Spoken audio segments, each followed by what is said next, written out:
श्री स्वामी समर्थ. अवधूत चिंतन श्री गुरुदेव दत्त. कसे आहात? मजेत आहात ना? असलंच पाहिजे कारण तुमची पूर्ण कनेक्टिव्हिटी माझ्याशी आहे.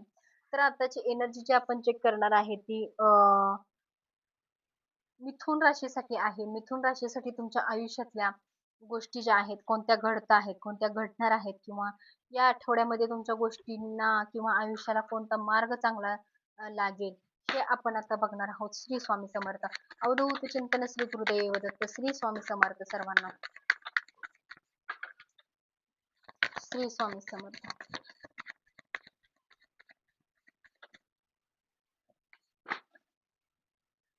बघा, एखादी व्यक्ती तुम्हाला सोडून गेलेलाच आहे किंवा आयुष्यात एखादी व्यक्ती आहे, पण ती व्यक्ती तुम्हाला वर्चस्व देत नाही किंवा तुम्हाला मान देत नाही किंवा त्या व्यक्ती तुम्हाला त्रास देत आहे किंवा हवं तेवढा रिस्पॉन्स त्या व्यक्तीकडून तुम्हाला येत नाहीये. जास्त एनर्जी जी आहे ती व्यक्तीकडून आहे. एखादी व्यक्ती तुम्हाला नाराज करून दुसरीकडे जात आहे किंवा तुम्हाला हवा तेवढा रिस्पॉन्स त्या व्यक्तीकडून येत नाहीये, मिळत नाहीये. एक स्वप्न आहे, एक ड्रीम आहे तुमचं त्या व्यक्तीसोबत, ते कंप्लीट होत नाहीये. लवकरात लवकर ते कंप्लीट व्हावं, ही सगळी एनर्जी या आठवड्यामध्ये तुमची असणार आहे. की ती व्यक्ती अशी आहे की तुमच्यासाठी खूप महत्त्वाची आहे. पण त्या व्यक्तीला तुमची किंमत कळत नाहीये किंवा ती व्यक्ती तुमच्याकडे येण्यासाठी जास्त एवढं इगो जास्त आहे त्या व्यक्तीला. त्या व्यक्तीला इतकं म्हणावं इतकं तुमचं महत्त्व कळत नाहीये किंवा त्या व्यक्तीला असं वाटत नाहीये की तुम्ही माझ्यासाठी काय करताय किंवा तू माझ्यासाठी काय करतोयस म्हणून मी तुझ्याकडे यावं, असं त्या व्यक्तीला वाटत नाहीये. तो व्यक्ती आता इतका स्वतःच्या स्वार्थासाठी उद्दिष्ट उद्धार म्हणतात ना, एक स्वार्थी म्हणतात. इगो जास्त. इगो त्याला जास्त असल्यासारखा तो व्यक्ती आहे. स्वतःच्या रुबाबाचा फॅन, स्वतःच्या रुबाबाचा तो गुरु असल्यासारखा झालेला आहे. त्याचा इतका स्वार्थ वाढलेला आहे, की जेणेकरून त्याला असं वाटतंय, की माझ्यात काहीतरी खास आहे म्हणून ही व्यक्ती माझ्या पाठी लागलेली आहे किंवा मला एवढं रिस्पॉन्स देत आहे म्हणून त्या व्यक्तीला वाटतंय, की मी मागे वळून नाही बघितलं पाहिजे. अशा काही गोष्टी आहेत त्या तुमच्यामध्ये घडताना दिसत आहेत. पण तुम्हाला असं वाटतंय की तुम्ही इतकं वर्चस्व नाही दिलं पाहिजे. जर तो व्यक्ती आपल्याला रिस्पॉन्स देत नसेल, तर कदाचित आपण त्या व्यक्तीला सोडून दिलेलं किंवा त्या तिथं स्टॉप केलेलंच बरं आहे. जेणेकरून त्यांच्या आयुष्यात नक्की तुम्हाला भेटायचं असेल, तर ती व्यक्ती तुम्हाला नक्की भेटू शकेल किंवा त्या व्यक्ती आपल्या आयुष्यात येणार असेल, तर येऊ शकते.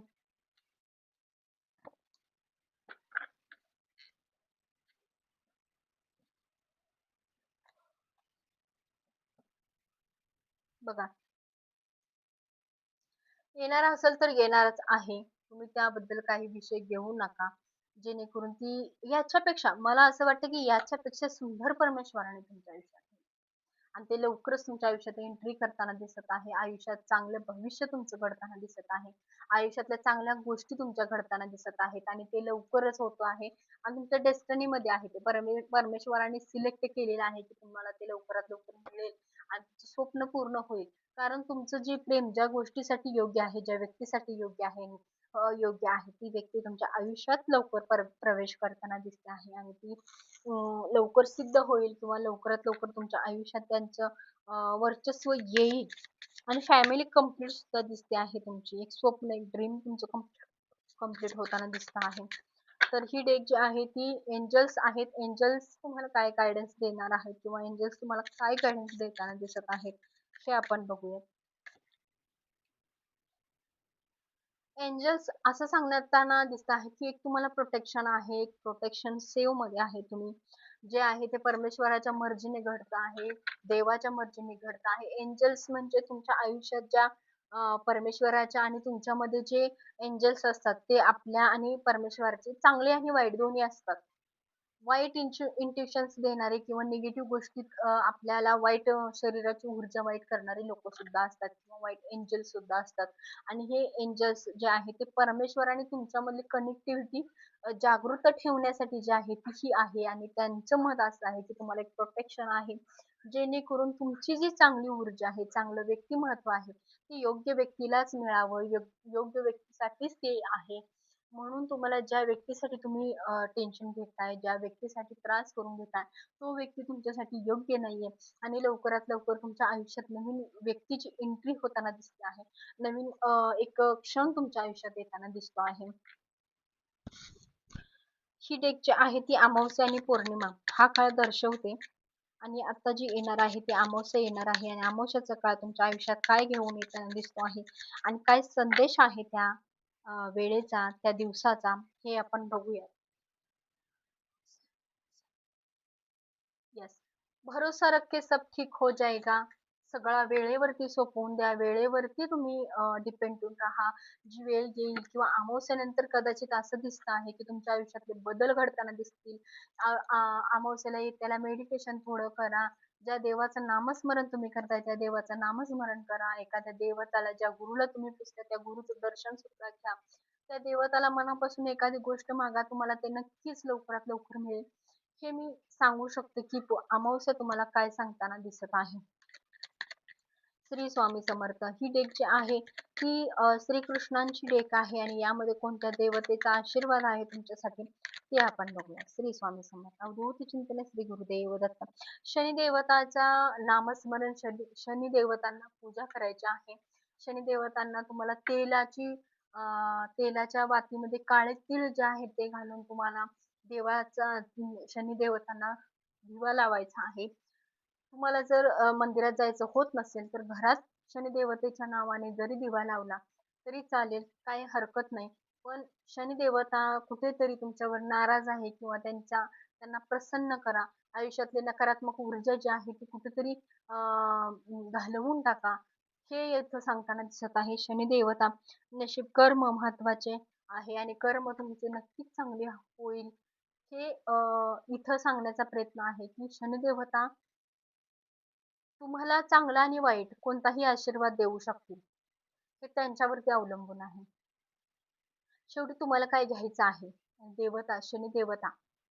शक्यतो मला वाटते की ह्या वर्षामध्ये तुम्ही ह्या महिन्यामध्ये किंवा येणाऱ्या अमावस्येला तुम्ही ह्या शनी देवतांची पूजा करा. काळे तीळ थोडे जे आहेत ते तेलामध्ये टाकून किंवा तेलाचा दिवा लावून त्या तीळ तीळ घालून तो दिवा तुम्ही घरात लावायला विसरू नका. रोजच्या रोज लावा, जेणेकरून तुमच्या आयुष्यातले बदल लवकरात लवकर घडतील. शनिदेवांची जी नकारात्मक ऊर्जा आहे ती कुठेतरी कमी होईल.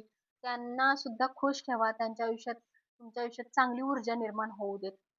श्री स्वामी समर्थ. यापेक्षा अजून गणपती बाप्पांचा काय संदेश आहे तुमच्यासाठी?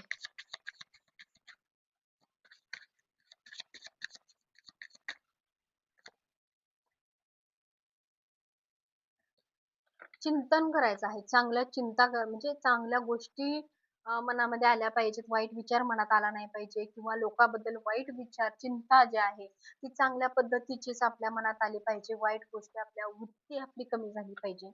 आपल्या एनर्जी जी आहे ती पूर्ण सकारात्मक असली तरच काही गोष्टी चांगल्या घडण्यासाठी आयुष्याला आपल्या बऱ्या असतात आणि तेच तुम्हाला फॉलो करायचे आहे, जेणेकरून तुमच्या आयुष्यातल्या चांगल्या गोष्टी सुद्धा लवकर घडतील. लव्ह रिलेशन साठी तुमच्या आयुष्यात ज्या गोष्टी सुरू आहेत त्याच्यासाठी काय मेसेज आहे हे आपण बघूया.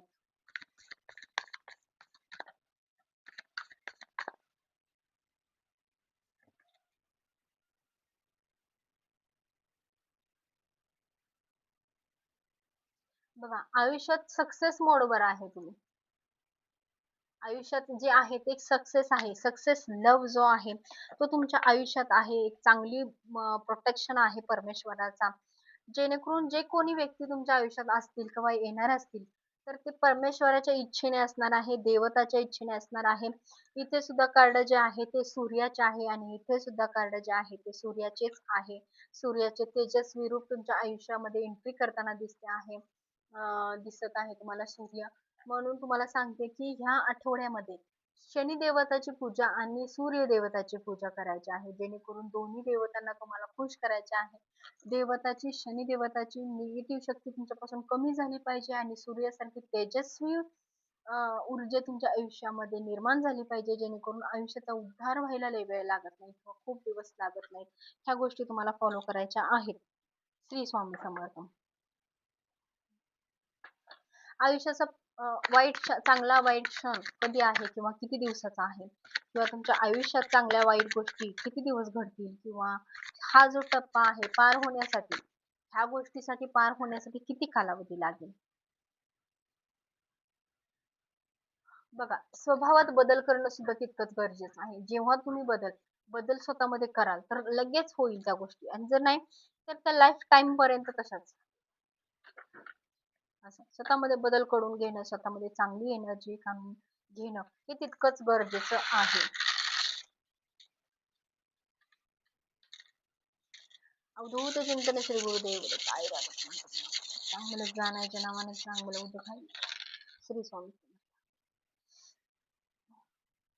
मेजर चेंज दिसतो आहे आयुष्यामध्ये. एक चांगली काहीतरी गोष्ट तुमच्या आयुष्यात घडणार आहे. चांगल्या गोष्टी आयुष्यात घडून जाताना दिसत आहे, जेणेकरून तुमच्या आयुष्यात एक सकारात्मक ऊर्जा येईल. खूप म्हणजे चांगली एनर्जी दिसत आहे. तुमची ज्या कुलदेवता आहे तुमची त्यांचा आशीर्वाद तुमच्या पाठीशी आहे. एनर्जी खूप स्ट्रॉंग आहे, चांगली आहे. देवता प्रसन्न आहे तुमच्यावरती. मनसोक्त म्हणजे आयुष्याला एक चांगल्या गोष्टींचा मार्ग जो आहे तो कुठेतरी व्यवस्थित लागताना दिसतो आहे. फक्त तुम्ही शनी देवतांची जी पूजा आहे किंवा शनी देवतेचा तुम्हाला शनी एखाद वेळेस सुरू असेल किंवा संपलेला असेल, तरी सुद्धा तुम्ही तेलाचा दिवा लावायला विसरायचा नाही. तेलाचा दिवा लावायचा, त्यात तीळ घालायचे, काळे तीळ आणि देवाला त्या देवतांच्या शनी देवतेच्या नावाने एक दिवा दररोज लावा. तुळशीमध्ये लावा, दारामध्ये लावा, घरामध्ये लावा, कुठेही लावू शकता तुम्ही. काय हरकत नाही तुमच्या मर्जीने. पण त्यांचं नामस्मरण करून त्यांचा एक दिवा आपल्या जवळ आपल्या असला पाहिजे किंवा लावा तुम्ही. आठवड्यातून एकदा शनिवारी जरी लावलात तरी खूप आहे, भरपूर आहे. शेवटी शनी देवता सुद्धा आपल्यावरती प्रसन्न असले पाहिजे. तर एनर्जी कशी वाटली हे मला सांगायला विसरू नका. भगवद्गीतेची डेक आहे ही.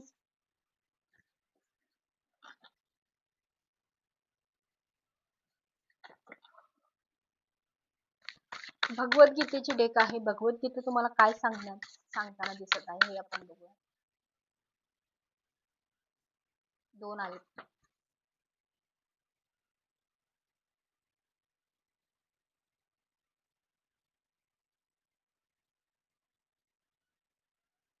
बघा, एक विष्णूंचा अवतार आहे. जे कुठेतरी माफी मागणे सुद्धा गरजेचे असते. समजून घेणे सुद्धा गरजेचे असते. विरोधक तुमच्या जर जवळ आले तर त्यांना सुद्धा माफी. 7 घोडे जे आहेत, 7 घोड्यांचा सुद्धा इथं वावर दिसतोय. प्राणी मुख्य प्राण्यांचा. जर तुम्हाला स्वप्नामध्ये सर्प वगैरे दिसत असेल, तर ते भांडणाची लक्षणे किंवा चांगली काळा जर दिसत असेल, काळा सर्प जर दिसत असेल, तर ती चांगली लक्षणं आहेत. पण एक दंश करतेला सर्प जर आला किंवा तशी एनर्जी तुम्हाला सतत दिसत असेल, तर ती निगेटिव्ह आहे किंवा एखादा वाद होण्याची शक्यता आहे किंवा शनी देवतांचा निगेटिव्ह आशीर्वाद तुमच्यापर्यंत पोहोचताना दिसतो आहे. एखादा वाद कोणता तरी होईल असं काहीतरी कारण दिसणं आहे. त्यातून सुद्धा तुम्हाला सावरायचं आहे. दोन्ही कार्ड समान आलेले आहेत. स्थानांतर बघा, 1, 2, 3, 4. 4 स्वामी समर्थ. एखादी गोष्ट श्रीकृष्ण पण आलेले आहेत. श्रीकृष्णांची सुद्धा एनर्जी आहे. जास्त मला वाटते की तुमच्या स्वप्नामध्ये पाणी येत असेल किंवा सर्प येत असतील किंवा एखादं युद्ध सुरू आहे किंवा त्या युद्धात तुम्हाला त्रास होतोय किंवा वाद होतोय तुमचा, तुम्हाला घाव केलेला आहे कुणीतरी, असं सुद्धा दिसतंय. जर हे येत असेल तर ही पॉझिटिव्ह एनर्जी आहे की तुम्हाला धाडसी आणि पुढे जाऊन काहीतरी सकारात्मक करायचं आहे. हे तुम्हाला सांगण्याचा प्रयत्न आहे. हे तुम्हाला सांगण्याचा प्रयत्न आहे आणि तुम्हाला ह्या सगळ्या गोष्टी फॉलो करायच्याच आहेत. जर ह्या सगळ्या गोष्टी तुम्हाला जर खरंच वाटत असेल की ह्या माझ्या बरोबर सगळ्या गोष्टी घडत आहेत, तर नक्कीच तुम्हाला ह्या सगळ्या गोष्टी फॉलो करायच्या आहेत. आणि मला कमेंट करून सांगायचं आहे की हो ताई, हे सगळं आमच्याशी मॅच होतंय. श्री श्री स्वामी समर्थ. अवधूत चिंतन श्री गुरुदेव दत्त. चॅनलला सबस्क्राईब करायला विसरू नका, जेणेकरून येणारा प्रत्येक व्हिडिओ लवकरात लवकर तुमच्या पुढे अपलोड होऊन जाईल. श्री स्वामी समर्थ.